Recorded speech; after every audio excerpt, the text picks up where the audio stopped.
For 3 consecutive weeks, nag-top 2 si Joker, guys. Nag-top 2 siya. Grabe. Ang galing.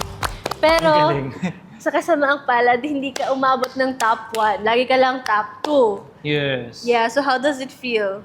Actually, magiging honest ako since tao rin naman ako. Siyempre nakakalungkot na hindi ako nakakakuha pa ng medal.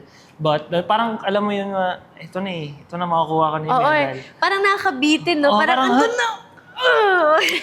Pero tulad nga ng sinasabi ko na tinitake ko siya sa positive and maging fuel para magtuloy and galingan pa and ma-unlock pa yung kung anong hinahanap nila sa akin. So, mas nagiging motivated pa ako kapag hindi ko pa nakuha yung medal. Pero grabe, no? Galing niya. How about you? Actually ako din. Hindi pa ako nagka-medal up until now, just like Joker. Siguro sa P-pop dance stars and sa celebrity dance stars, tayong dalawa na lang talaga yung wala pang medal. Pero naka-top 2, nakapasok sa top 2. Tama. Unang sasabak sa dance-off, Shanti and Jeremy.